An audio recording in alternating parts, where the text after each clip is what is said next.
मैं बिहार से हूँ, पटना से हूँ, और मैं ये देखी हूँ कि जब लालू जी की सरकार थी तब की, तो उस टाइम तो देखी नहीं, पर सुना कि मैं केंद्रीय विद्यालय बेली रोड से हूँ, तो एयरपोर्ट की जो रास्ता है उधर में जाना नहीं जाया जाता था, क्योंकि ऐसा सुना जाता था कि उधर चोर चक्के रहते थे, लड़कियों को परेशान करते थे। लड़कियां तो खैर छोड़िए, वहाँ पुरुष भी सुरक्षित नहीं थे। वो सिर्फ सनातन की बात करते हैं। उन्होंने मंदिर दिया कहाँ? यूपी में। उससे कितने लोगों को रोजगार मिल गया? अरे मेरे आरजेडी के छक्का वाले विधायक जी, आपने अपने बहन वाली बीबी से शादी करके कितने लोगों को रोजगार दे दिया। और हम जैसे बेरोजगार युवक जो हैं बहुत सारे घूम रहे हैं, जो रोज का धंधा करते हैं और अपना पेट भरते हैं। तो आप जो आपकी बहन वाली जो बीबी हैं उनको धंधे में उतार दीजिए। हम जैसे बेरोजगार युवक जो हैं रोज धंधा करेंगे। और मैं आपसे प्रॉमिस करता हूं कि किसी मस्जिद को मैं तोड़वाऊंगा और वहां पर एक हॉस्पिटल, एकदम बड़े वाले हॉस्पिटल का निर्माण करवाऊंगा। और इस बात का भी प्रॉमिस करता हूं कि हर 9 मंथ के बाद आपकी जो बहन वाली बीबी हैं डिलीवरी के लिए आप खुद लेकर जाएंगे। इस बात का मैं प्रॉमिस करता हूं। अब 9 मंथ का डेट होता है, अगर लड़के तो इतने बेरोजगार पड़े हैं कि हर मंथ में तैयार कर दें। तो चलिए शुरू करते हैं। दोस्तों, जैसा कि आपने देखा, आज का एपिसोड 9वीं फेल पार्टी की प्रवक्ता कंचना यादव को लेकर होने वाला है, जिसमें एंकर ने उसकी जमकर बजा दी। और साथ में देखने वाले हैं अपने मस्त मौला आरजेडी के छक्का विधायक खेसारी लाल यादव को, उनको भी मैं जमकर। कुल मिलाकर वीडियो बेहद ही शानदार होने वाला है, इसलिए अंत तक जरूर देखें। और यदि आप इस चैनल पर पहली बार हैं तो चैनल को सब्सक्राइब करें, ताकि ऐसे ही वीडियो आपको हमेशा देखने को मिलती रहे। वीडियो थोड़ा भी पसंद है तो लाइक जरूर करें और दोस्तों के साथ शेयर करना बिल्कुल भी ना भूलें। तो हेलो दोस्तों, मैं Abhay Nagvanshi, change your luck, zero से हीरो तक में आपका स्वागत है।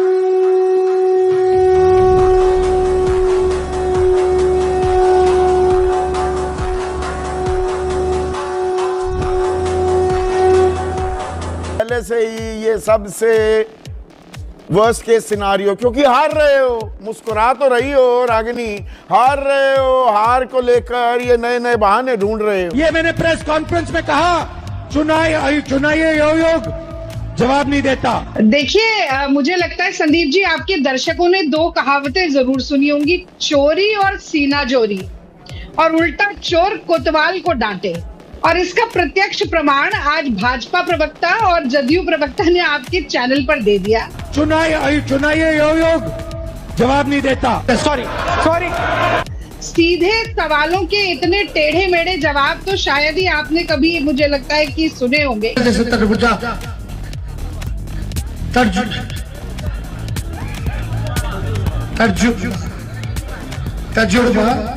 फिर से क्या भरमा रहे हैं लोगों को, बरगला रहे हैं लोगों को।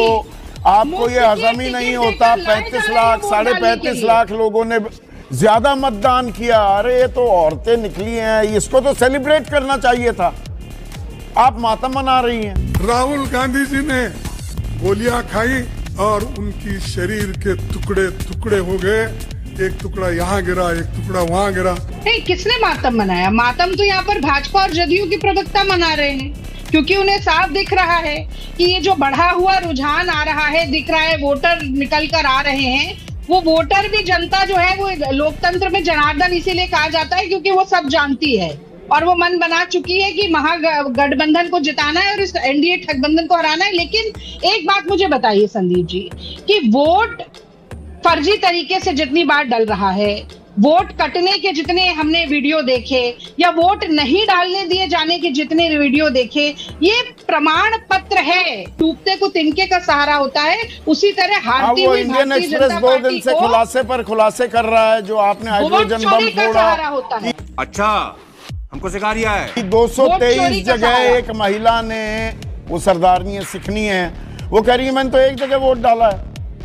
ये इंडियन एक्सप्रेस का आज का दावा आपने देखा होगा, वो खबर देखी होगी फ्रंट पेज पर।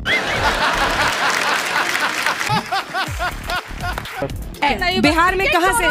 बिहार में कटिहार से हूँ मैं। कटिहार तो सीमांचल का इलाका है।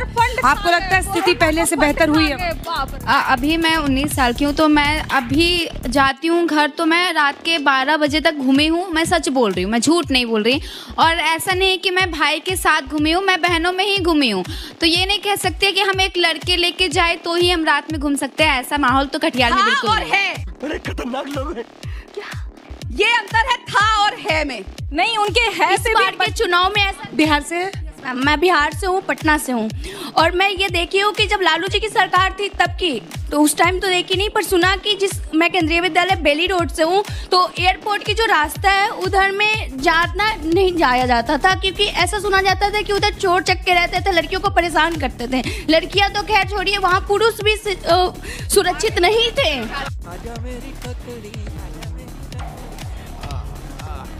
ये बात सच है, लेकिन आज जब नीतीश जी की सरकार है अभी भी, तो आप वहाँ पे देखिए कि किस तरह से वहाँ पे पुलिस स्टेशन भी अलग से एयरपोर्ट की बनी हुई है। और ऐसा क्या है कि इस बार की महिला मतदाताएं बीजेपी की ओर आकर्षित हो रही है। अच्छा ठीक है, क्या पढ़ रही हो तुम? हिंदी साहित्य, दौलत राम। वाह, बैठिए बैठिए। मुझे लगा कि आप थोड़ी देर में अब यहाँ पे कैंपेनिंग न शुरू कर दीजिए, ये दोनों मुझे बाहर कर देंगे यहाँ से। अच्छा मेरा सवाल विपक्ष से है। आपने कहा कि जो प्रतिष्ठा है उनकी, जो मतलब जो रूलिंग पार्टी अपने ही भाई भतीजों को टिकट दे रही है, उनमें प्रतिष्ठा नहीं है। मैं आपसे पूछना चाहूँगा, आपके जो सीएम कैंडिडेट हैं श्रीमान तेजस्वी यादव, जो पहले नवी फेल हुए, फिर क्रिकेट में फेल हुए और अब राजनीति में फेल हो रहे हैं, आपने उन्हें क्यों टिकट दिया? और फिर कांग्रेस से कि आप राहुल बाबा का बोझ कब तक सहेंगे? 90+ हो चुका है, सेंचुरी कब होगी? क्या बात है सर, क्या बात है सर, क्या बात, ये बात है। मैम मेरा सवाल आपसे है, जैसे आज इलेक्शन आया तो आप महिलाओं को 10,000 रुपये दे रहे हैं, आपने बोला कि विकास भी हम कर रहे हैं। मैम बिहार में कहावत है, तू भी लूटा हम हूँ लूटी लूटे के आज़ादी बा, तू हूँ लूटा हम हूँ लूटी लूटे के आज़ादी बा, सबसे ज़्यादा वही लूटी जेकर शरीर पर खादी बा। मैम तो सबसे ज़्यादा आप लोग ही लूटते हैं, फिर बोलते कि हमने कुछ किया नहीं। ये बड़ी अच्छी बात कही आप। हम पर आएंगे, हम इनकी अलाई पार्टी है। पता है टिकट किसको दिए हैं? हम, हमारी समधन, हमारी बहू और हमारे दामाद। ये जो है ये इनके अलाई पार्टी है। लेकिन परिवारवाद पे बात नहीं करूंगी, सॉरी, परिवारवाद पे बोलकर मैंने गलती कर दी, क्योंकि हमारे यहाँ है परिवारवाद, वहाँ तो सब साख पाक है। सम्राट चौधरी जी वो तो सीधे अवतरित हुए थे, तो वो तो शकुनी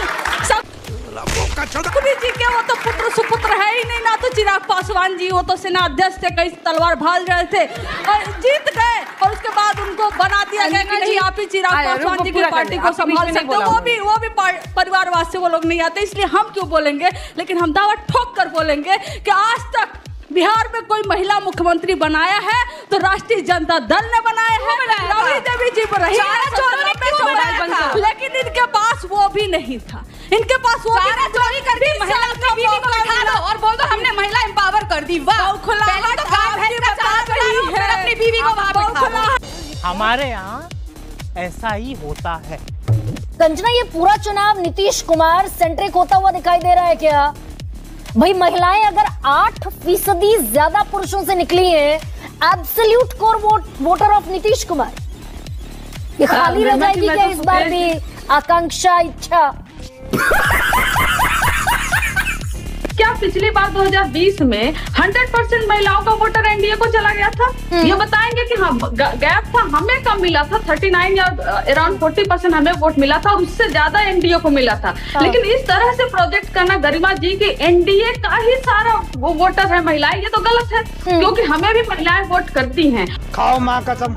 अरे गजब की कौन सी बात हुई आप? और इस बार महिलाएं अगर घर से ज्यादा निकल रही हैं, ज्यादा वोट कर रही हैं, तो कौन ये प्रूव कर सकता है कि नीतीश जी ने जो 10,000 रुपए दिया है उसी की वजह से महिलाएं निकल रही है? ऐसा तो नहीं हो सकता ना।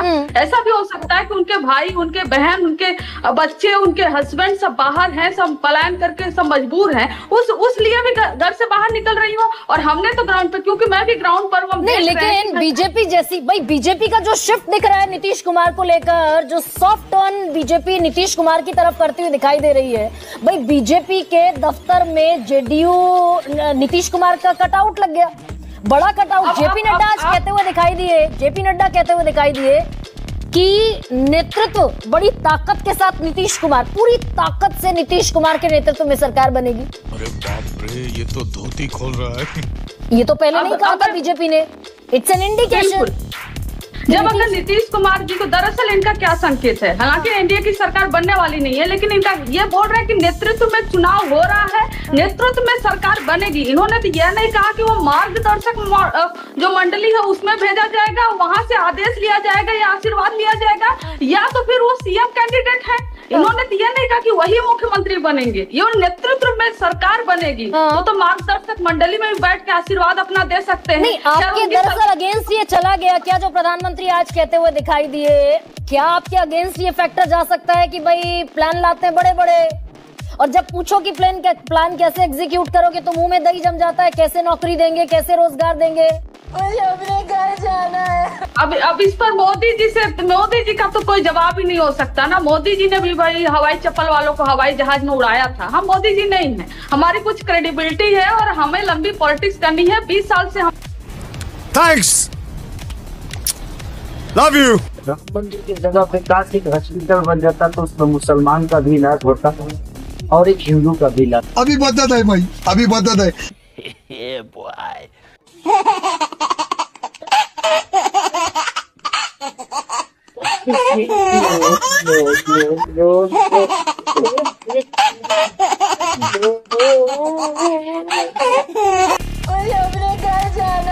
वो सिर्फ सनातन की बात करते हैं। उन्होंने मंदिर दिया कहा यूपी में, उससे कितने लोगों को रोजगार मिल गया?